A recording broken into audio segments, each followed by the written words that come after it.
Hello and welcome. This is Dr. Suzanne, and today I would like to talk about the wife's role in spiritual warfare.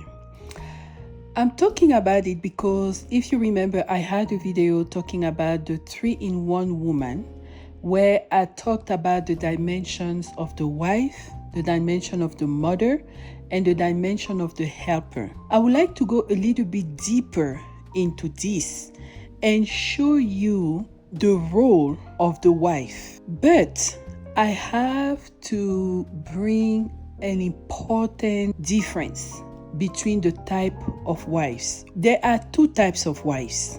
The first type is the type that God chose for you, which is the wife of Genesis 1:26, 1:27, 1:28.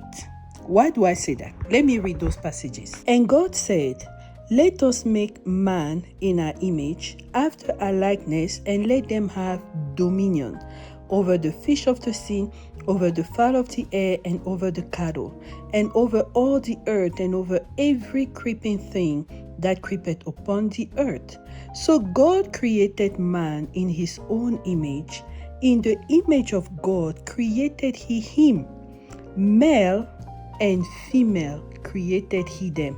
This is the couple God has created, and he said, what God put together, no man shall put asunder. This is the couple. It's not the couple the priest or the pastor married at church. Please pay attention.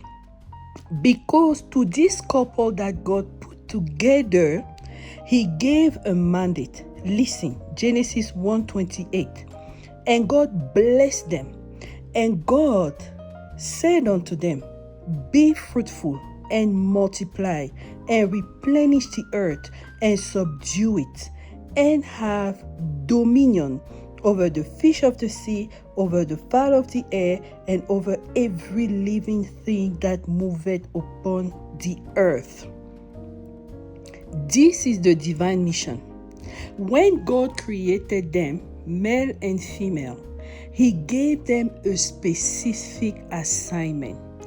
If you are one of those chosen people that God has given a divine assignment to, you must be with your divine partner in order for you to fulfill that assignment, because that's your completion. Because each one of you carry half of a scepter, and when you come together, you make it complete. The male is alpha, the female is the mirror, and when they come together, they form omega, which is the completion of the mission God has given to them. So this distinction is very critical, because I would say only 20% of couples are actually couples God has put together. And 80% of couples, 80% of marriages are just marriages men did by themselves. They just thought, this is the wife I need to marry, or this is the woman that fits my criteria. Let me marry her. But a lot of couples are not the original couples, and this makes a difference in your spiritual warfare. Let me tell you what happens to a wife who is in the 20% of God chosen, and the wife who is in the 80% of the man's choice when it comes to spiritual warfare. I'm going to give you a few examples. If we take Jacob had two wives. One was Leah, the other one was Rachel. Leah was actually the destiny wife by God's design, the 20%. And Rachel was the wife that Jacob thought was his destiny wife. But it wasn't the wife God had put together with him. And you can see in the fruitfulness that each woman brought. Leah brought the children that were part of the line of Jesus, part of the mighty prophets, the sons of Issachar, part of the Levites, the priests of God, part of the kings. Rachel brought children that were successful, but their success disappeared at some point. For example, one of her sons, Benjamin, his line brought Saul, but Saul, see how Saul finished as a king. Very bad. When you're a destiny wife, you have the dimension of the wife where you will pray for your husband. You will help him design the destiny. You will help him refine it because you already have his seeds. You already have a download. It's actually God who gives you the download of the direction of the divine mission, right? So you can help your husband with that. You can encourage him. You can tell him, hey, baby, look, we're not supposed to do this. You're supposed to do that. Don't waste money in this activity. Invest in that other activity. Don't hire this person because they will not fit what is supposed to happen. You have deep insights, and that comes with the territory of wisdom and counsel, because you are the divine feminine and God has empowered you to be in the life of that man, to give him sharp directions, sharp indications of what needs to happen with the divine mission. That's the first dimension. The second dimension is the dimension of the helper. Pay attention. As the helper, you are exactly that woman that was embedded in him, that carries half of the scepter and the mission. And what's going to happen? God will give you the blueprint of the mission, and he will empower you for warfare. What kind of warfare?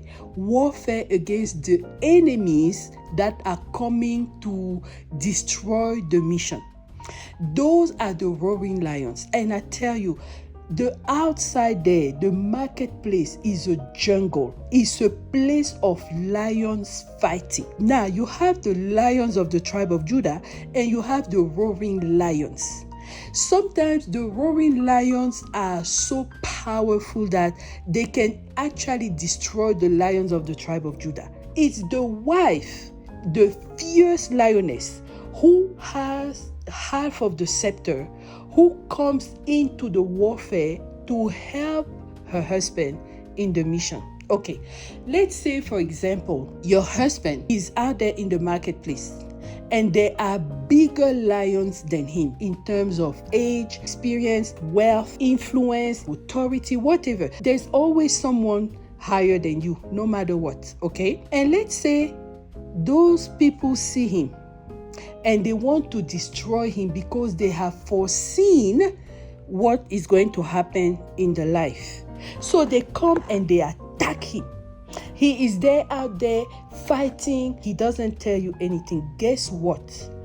God will come to enlist you in the battle. Whether he tells you or not, the Spirit of God will come and tell you, this person is fighting your husband. This is the name. This is the face. This is the spiritual protocol to take them down. I want you to do this and I will back you up. You go to warfare against that person and you eliminate the person and you free your husband from that battle. Let's say, for example, for your divine mission, there is something critical that has to be done. Let's say maybe a structure has to be built, maybe a church, a youth center, even maybe an airport. And the funds were previously accepted, or the permits were given, or whatever, permission was granted. Then a new staff comes in. A new governor comes in, a new chief of staff comes in. And while you may think that the person is actually your friend, that person is not your friend. That person is a roaring lion. He sees what you want to achieve. And because he has the authority, the power, and the platform, he begins to fight you. He begins to fight the funds. He begins to fight the permits. He begins to fight even maybe the land, where you're supposed to build the structure. But because he's a roaring lion that is strong, with wealth, with power, with authority, even though you know that this is your divine mission, you are not really able to take him down, right? Then what is God going to do? Because the project is part of the divine mission. The warfare is going to involve that wife God has given to you. So God will enlist her in the battle, right? So she will receive the protocol, and she will receive the name, the face of the person, and what to do. And she goes to warfare, from midnight to 3 a.m. And she brings that person down. Then she goes to sleep. Early morning, she gets dreams of that person looking for her and asking, but who is that person who took me out? Who is that person? That's how you know that you won the warfare. You just wake up and you begin to praise the Lord, because no man should take the glory of the Lord. And God said, touch not my anointed, do no harm to my prophet. Okay? So as that wife, you come into the warfare. Your husband didn't tell you anything. It is God who has enlisted you, because you have agreed to the mission, because He has already given you the blueprint. You come in, you take that person out, and the doors open for your husband in the marketplace. But you are at home, right? He didn't even tell you that something was going on. So that's how God uses you in the warfare. If you are the wife the husband chose because he loves you, he loved the way you wear, blah, blah, blah, blah, blah, blah, but it's not who God chose, that person will never receive any download from God about your divine mission. She will never receive any information. She will never receive any signal that there is battle and she needs to pray. She will never receive any spiritual protocol to take down your enemies. She will never, because she is not the one God has chosen that carries half of your scepter. And that's how you know the difference. So that woman, she can pray, but she's going to pray general prayers. She's going to pray prayers to comfort her husband.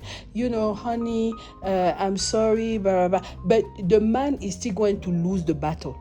The man is still going to lose territory. And that divine mission may never come to completion because he's not with the right wife. Okay? So, this is the difference in the wife's role in spiritual warfare. The wife that is in the 20%, the Genesis 1:26 to 28 woman, because God blessed them for the divine mission. God gave them spiritual power to fight anything that comes against the mission. That one will receive directions from the Holy Spirit. She will receive insights, even if the husband doesn't say anything. And when she prays, she doesn't even have to tell the man. But he, in the marketplace, he will know that a major door was open. It's because she's behind the scenes, receiving instructions and being obedient to the Lord, right? Now, the other wife, she's still going to be a wonderful partner, but she will not help you on your divine mission. Her role is going to pray for you as the husband, get a good health, give you some advice from time to time. But most of the time, she's not going to be very precise. Okay? Pay attention to that. For you, the wife, all you do is to pray. But if you notice that you begin to have downloads, specific downloads for specific missions, specific enemies, especially big enemies out there, and you come in, you take them down, know that you are part of the divine mission. Okay? Now, the husband is the one who chooses. If he chose the wife God prepared for him, good for him. If he chose the wife his heart wanted to have, good for him. But at the end of the day, what's going to happen to the divine mission? Now, not all men on earth have a specific divine mission. Only a few numbers of them. But those who have the divine mission receive so much attacks because their impact on the earth is going to be so mighty that the enemy begins to fight them, from, years before the project is even established. That's why it's critical for them to have the right partner that will do and bring forth the will of God on earth. Okay? Thank you so much for listening, and I'll talk to you later. Bye.